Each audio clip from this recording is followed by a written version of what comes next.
আপনারা শুনছেন all FM Bangla. এখানে অদ্ভুত ভৌতিক কাহিনী শোনানো হয়। আসসালামু আলাইকুম প্রিয় শ্রোতারা, আশা করি সকলে ভালো আছেন। আজকে আমরা শুনব আরেকটি লোমহর্ষকর ভৌতিক কাহিনী। তার আগে আপনারা যারা আমার চ্যানেলে নতুন, তারা চ্যানেলটি সাবস্ক্রাইব করে বেল আইকনটি বাজিয়ে দিন। তাহলে নতুন নতুন ভিডিও সবার আগে আপনার কাছে পৌঁছে যাবে। তাহলে ঘটনাটি শুরু করা যাক। আপনাকে এবং আপনার চ্যানেলকে ভালোবাসি বলেই অনেক দিন ধরে ভাবছি একটা ঘটনা পাঠাবো আপনাকে। সেই ভালোবাসার টানে আজ লিখতে বসলাম। আমি আর সময় দীর্ঘায়িত করতে চাচ্ছি না, সরাসরি ঘটনায় চলে যাচ্ছি। ঘটনাটি ঘটেছিল আরও ২০ বছর আগে আমার আঙ্কেলের সাথে। ঘটনাটি আমার আঙ্কেল যেভাবে বলেছিল সেভাবেই বলার চেষ্টা করছি। সময়টা ছিল শীতের পৌষ মাস। প্রচণ্ড শীত থাকায় একটু দেরি করেই কাজে বেরোতাম। আমি ফসলি জমিতে কাজ করতেছিলাম। হঠাৎ দেখতে পেলাম আমার স্ত্রী আমার কাছে দৌড়ে আসছে। আমি আমার স্ত্রীর দৌড়ানো দৃশ্য দেখে অনেক ভয় পেয়ে তার কাছে ছুটে গেলাম। তার মুখে শুনতে পেলাম তার ছোট ভাইকে নাকি মেরে ফেলা হয়েছে। অনেক দিন ধরে পাশের বাড়ির একজনের সাথে প্রপার্টি নিয়ে দ্বন্দ্ব ছিল, সেই কারণেই তাকে মারা হয়েছিল। এ কথা শুনে আমার ময়লাযুক্ত পোশাক নিয়ে ছুটলাম শ্বশুরবাড়ির দিকে। আমার শ্বশুরবাড়ি যেতে দুইটা উপায়, গরুর গাড়ি অথবা নৌকা দিয়ে। গরুর গাড়ি দিয়ে আমার শ্বশুরবাড়ি যেতে ৩ ঘন্টার মতো সময় লাগে। আমি গরুর গাড়িতে করে চলে গেলাম শ্বশুরবাড়িতে। গিয়ে শুনি লাশটি পুলিশ নিয়ে গেছে পোস্টমর্টমের জন্য। আমার বউয়ের বড় ভাই থাকে বিদেশে, তার পরিবারে শুধু তার বৃদ্ধ বাবা মা রয়েছে। তখন আমার শ্বশুর বলল, বাবা তুমি গিয়ে লাশটি নিয়ে আসো। তখন আমি ওই গ্রামের আরও ২জন লোককে সাথে নিয়ে গেলাম। থানায় গিয়ে জানতে পারি লাশটি পোস্টমর্টমের জন্য রংপুরের কোন এক হসপিটালে পাঠানো হয়েছে। আমরা ৩ জন রংপুরের উদ্দেশ্যে যাত্রা শুরু করি। সেখানে যাতায়াতের একমাত্র উপায় ছিল গরুর গাড়ি। গরুর গাড়ি করে আমরা যখন হাসপাতালে পৌঁছাই তখন চারদিকে সন্ধ্যা হয়ে গিয়েছিল। হাসপাতালে খবর নিয়ে জানতে পারি লাশটির এখন পোস্টমর্টম সম্পন্ন হয়নি, আমাদেরকে আরও সময় অপেক্ষা করতে বলা হয়।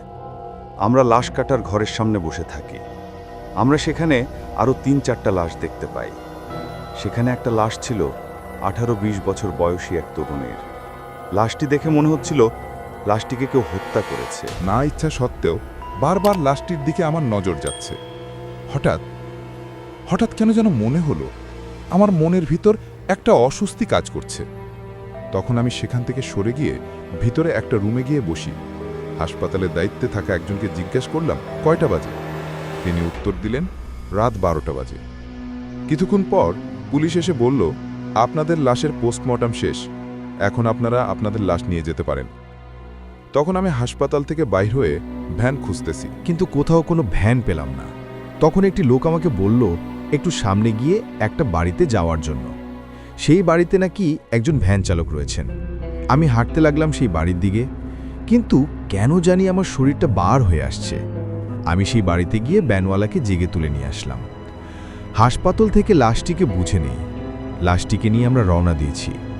কিছু দূর যাওয়ার পর ভ্যান গাড়ির চাকা ভেঙে গিয়েছিল। তখন আমরা আশেপাশে খোঁজ করে একটা বাড়িতে গেলাম। সে বাড়ির লোকদেরকে ঘুম থেকে জেগে তুললাম। আমাদের সমস্যার কথা তারাকে খুলে বললাম। তিনি আমাদেরকে বললেন পাশের বাড়িতে একজন ভ্যান চালক রয়েছে। ওই লোকটিকে সাথে নিয়ে ভ্যান চালকের বাড়িতে গেলাম। সেই ভ্যান চালককে আমাদের পুরো ঘটনা খুলে বললাম। তিনি লাশের কথা শুনে যেতে রাজি হচ্ছে না। তাকে আমরা দ্বিগুণ টাকা অফার করলাম, কিন্তু তাতেও তিনি রাজি হচ্ছে না। তাকে আমরা অনুরোধ করি, আপনি যাওয়া লাগবে না, আপনি আমাদেরকে আপনার ভ্যানটা দিন, আমরা সকালবেলা আপনার ভ্যান আপনাকে পৌঁছে দেব। কিন্তু তাতেও তিনি রাজি হচ্ছেন না। আমাদের সাথে আসা পাশের বাড়ির লোকটি তাকে অনেক বুঝিয়ে সুঝিয়ে রাজি করালো। আমরা ভ্যানওয়ালার হাতে টাকাটা দিয়ে যাত্রা শুরু করলাম। রাত ঠিক তখন 2টো বাজে। শীতকাল হয়, সেদিন প্রচণ্ড কুয়াশা পড়ছিল। কুয়াশার জন্য রাস্তাঘাট কিছুই দেখা যাচ্ছিল না। হারিকেনের নিবু নিবু আলো দিয়ে আমরা পথ চলছিলাম। আমার সাথে থাকা 2 জন লাশের পাশে বসা ছিল ভ্যানের উপরে, আর আমি ভ্যান চালাচ্ছি। কিছু দূর যাওয়ার পরে তারা বলল, ভ্যান থামাও। আমি কারণ জানতে চাইলাম। তারা বলল এই লাশের সাথে ভ্যানে করে তারা যেতে পারবে না, তারা পাশ দিয়ে হেঁটে হেঁটে যাবে। তখন আমি তাদেরকে নামিয়ে দিয়ে একাই ভ্যান চালাতে শুরু করি, এবং তারা রাস্তার পাশ দিয়ে আমার পিছু পিছু আসছে। আর কিছুক্ষণ পর জানান দিচ্ছে, আমরা তোমার পাশে আছি।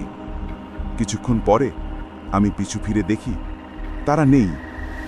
আমি তাদেরকে ডাকতে শুরু করলাম, কিন্তু কোনো সাড়া শব্দ পেলাম না। আমি তখন ভ্যান থামিয়ে তাদেরকে খুঁজতে লাগলাম, কিন্তু কোথাও খুঁজে পেলাম না। আশেপাশেও কোনো ঘরবাড়ি দেখতে পেলাম না। তাদের জন্য রাস্তার পাশে কিছুক্ষণ বসে থাকে। অনেকক্ষণ বসে থাকার পরও তারা ফিরে আসলো না। তারপর আমি ভ্যানে গিয়ে বসে ভ্যান চালাতে শুরু করি। কিছুক্ষণ সব ঠিক ছিল, কিন্তু সমস্যা শুরু হয় কিছু দূর যাওয়ার পর। আমার মনে হচ্ছিল প্রচণ্ড ঝড় শুরু হলো এবং রাস্তার পাশে থাকা গাছগুলো ভেঙে মনে হচ্ছে রাস্তায় পড়বে। কিন্তু অবাক করা বিষয় হলো, আমার শরীরে এবং হারিকেনের আলোতে একটুও বাতাস লাগছে না। তখন আমার মনের ভেতর একটু একটু করে ভয় লাগতে শুরু করলো এবং আমি আমার জানা সকল দোয়া পড়তে পড়তে ভ্যান চালাতে শুরু করলাম। এমন সময় একটা শব্দ আমার কানে ভেসে আসলো। আমার মনে হচ্ছিল শব্দটি ভ্যানে থাকা লাশটির ভিতর থেকে আসছে এবং শব্দটি মনে হচ্ছে রেগে যাওয়া সাপের ফুসফুস আওয়াজের মতো। আমি ভ্যান থামিয়ে লাশের কাছে গিয়ে বিষয়টি নিশ্চিত হতে চাইলাম। যখন লাশের কাছে গেলাম তখন শব্দটি আর শুনতে পেলাম না। তখন অন্য একটা শব্দ আমার কানে আসতে লাগলো। শব্দটা ছিল ভ্যান গাড়ি থেকে ফোঁটায় ফোঁটায় কিছু একটা রাস্তায় পড়ছে। তখন আমি হারিকেনের হালকা আলোয় দেখার চেষ্টা করলাম। তখন দেখতে পেলাম লাশ থেকে ফোঁটায় ফোঁটায় রক্ত পড়ছে রাস্তাতে। যা ছিল অসম্ভব, কারণ মৃত্যুর 19 ঘন্টা পরে কোনো লাশ থেকে এত রক্ত বের হওয়া সম্ভব না। এই দৃশ্য দেখে আমি একটু ভয় পেয়ে যাই। তারপর আমি আবার ভ্যানে চড়ে ভ্যান চালাতে শুরু করলাম। কিছুক্ষণ পর আরেকটা সমস্যা শুরু হলো।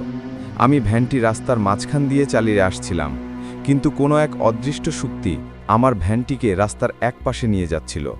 তখন আমি ভ্যান থেকে নেমে কিছুক্ষণ বসে থাকি, তারপর আবার ভ্যান চালাতে শুরু করি। কিছু দূর যাওয়ার পর আমি রাস্তা হারিয়ে ফেলি।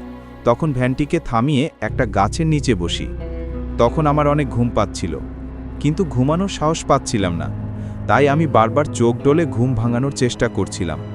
কিছুক্ষণ পর পর আমি লাশের কাছে গিয়ে লাশটিকে চেক করছিলাম, কিন্তু আমি যতবারই লাশের কাছে গিয়েছি ততবারই ফুসফুস আওয়াজ শুনতে পেলাম আর মনে মনে ভাবছিলাম সকাল কখন হবে। কিছুক্ষণ পর 3 জন লোককে হারিকেন জ্বালিয়ে একটু দূর দিয়ে যেতে দেখলাম। আমি তাদেরকে ডেকে সাহায্য চাইলাম। বললাম, আমি দিক হারিয়ে ফেলেছি।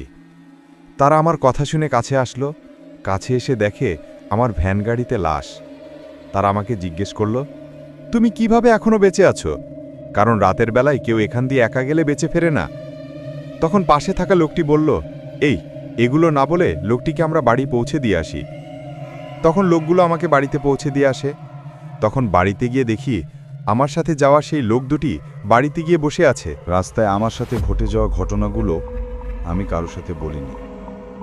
সকালবেলায় লাশটির দাফন শেষ করে আমি বাড়ি চলে আসি। সেই ঘটনার পর থেকে আমি টানা 2 মাস কিছু খেতে পারতাম না। যাই খেতাম বমি হয়ে যেত।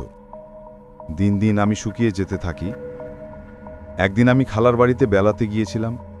খালা আমাকে দেখে বুঝতে পারেন। আমাকে জিজ্ঞেস করেন, তুমি কি কখনো ভয় পেয়েছো অথবা খারাপ কিছু দেখেছো? আমি তখন তাকে সব ঘটনা খুলে বলি। আমার সেই খালা তখন বাড়ি থেকে বের হয়ে যায় এবং আমাকে বলে, আমি না ফিরে আসা পর্যন্ত তুমি বাড়ি থেকে কোথাও যাবে না। খালা তখন তাদের পাশের এলাকার এক কবিরাজ এর কাছে যায়। সন্ধ্যার সময় খালা কবিরাজকে নিয়ে বাসায় হাজির হয়। কবিরাজ আমায় দেখে কিছু না বলে পুকুর থেকে বদনায় করে পানি নিয়ে আসেন।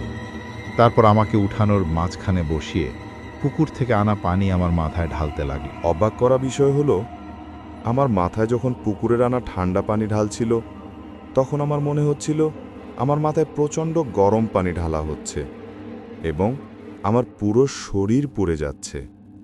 পানি ঢালা শেষে কবিরাজ আমাকে বলল, আর যদি 2 দিন দেরি হতো তাহলে তোমাকে আর বাঁচানো যেত না। ওই দিনের পর থেকে আমি আস্তে আস্তে সুস্থ হয়ে যাই। এটাই ছিল আমার আঙ্কেলের সাথে ঘটে যাওয়া পুরো ঘটনাটি। অনেক কষ্ট করে লিখেছি, প্রচার করলে আমি অনেক খুশি হব এবং আমার আশেপাশে ঘটে যাওয়া আরও অনেক নতুন ঘটনা আপনাদের চ্যানেলে পাঠাবো। ঘটনাটি এই পর্যন্তই। সকলে ভালো থাকবেন, সুস্থ থাকবেন এবং আমার চ্যানেলটি সাবস্ক্রাইব করে রাখবেন। আর আমাদেরকে আপনার জীবনে ঘটে যাওয়া ঘটনাগুলো পাঠাতে চাইলে allfmbangla569@gmail.com-এ পাঠিয়ে দিতে পারেন, অথবা আমাদের অল এফএম বাংলা ফেসবুক পেজের ইনবক্সে পাঠিয়ে দিতে পারেন।